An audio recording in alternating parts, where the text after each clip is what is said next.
All right. These are just a few of my thoughts that I want to get off my chest real quick. Watch a WNBA game. Heard them talking about Brittany Griner is still in Russia. I got a solution for all basketball players. Just don't play for Team USA. They already showed you how you got their name on your chest, and you're representing them. But when it comes time for them to represent you, you see what they do. It's really that simple. It's not that difficult. So I'm saying, right, for everybody who has a problem with Brittany Griner being over there, or everybody who has a problem with America and is a basketball player, just don't play for Team USA. It's just that simple. Create your own team, create your own nation, or play for your home country. Yeah, I get changed. Never thought about that, but yeah. All right. So somebody recently asked me, "How do I watch film?" And I was like, "Yo, that is a great question because I've never gotten that. How do I watch film?" So there's multiple ways to watch film, right? I I watch if I'm watching film with a purpose or like for scouting or for a player, I'm watching it multiple times. It's not just a one time done deal. So usually what I like to do if I'm scouting a player, what I will do is I will watch that player. I will watch him specifically. I wouldn't look at anything else. I'll see how he runs off screens, how he runs down the floor even when he doesn't have the ball, how he interacts with his teammates, right? How he interacts with his coaches, right? Is he coachable? Does he listen?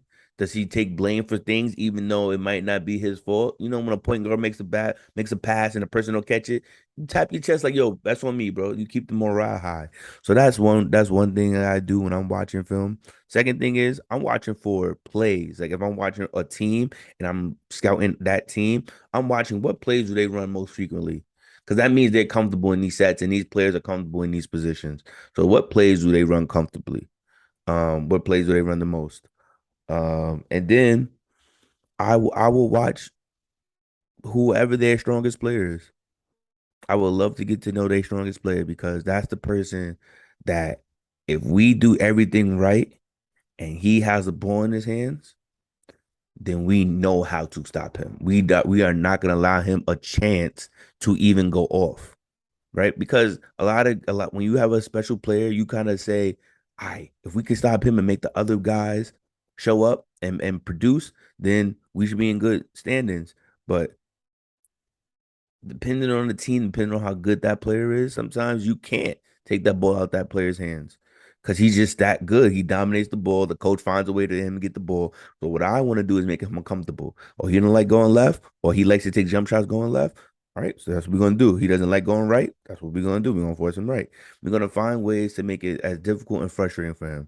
So watching film is it's a technique. There's a technique to watching film. Like, don't get it twisted. But when I heard um what's homie on ESPN that used to play for Coach K, the tall bald dude he does an NBA draft, slipping on his name, but he talked about how when he was an assistant coach for Coach Jay Billis, when he was an assistant coach for Coach K, they used to be up hours even after a game. Like say they just played a game that night, they'll be back in the film room watching film for hours, and I'm like, really?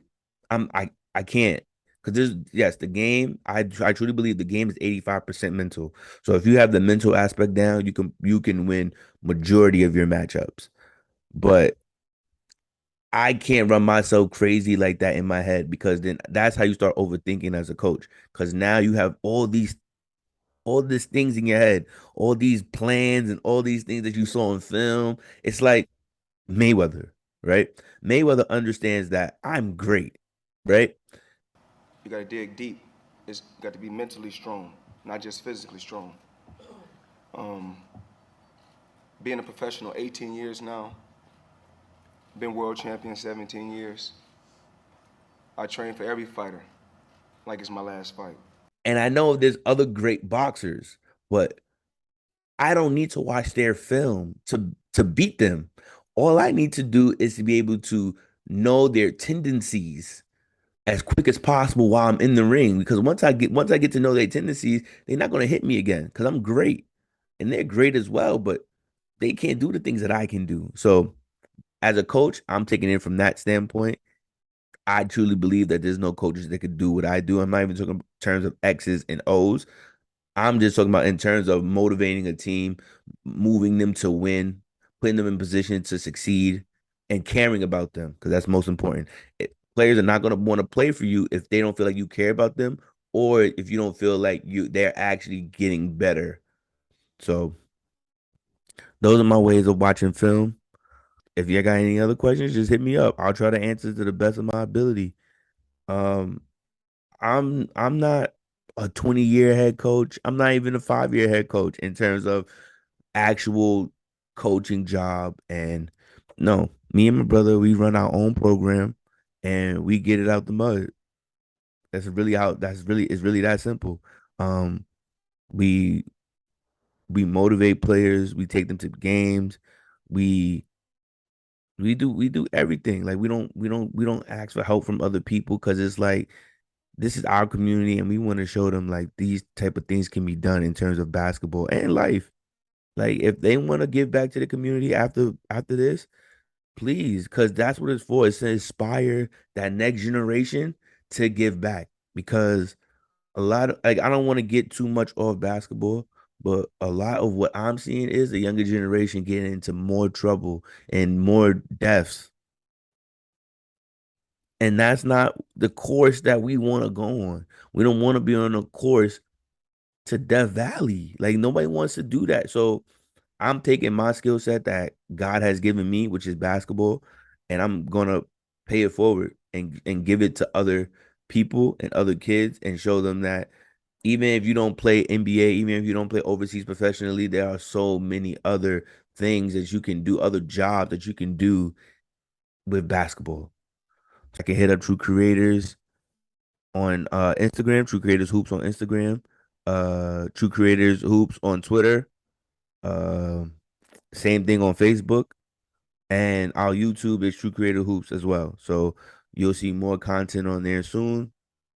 I hope we get to do like a nice little group pod with some of the people that run True Creators, just so y'all can know them and I can introduce them to you, and we can just talk about basketball. All right, so we're gonna try to keep these videos as short as possible. We're not trying to run y'all time up. We just want y'all to be able to sit, enjoy just somebody talking about basketball, mixing it with some issues. Um, Shit, I'll catch y'all later.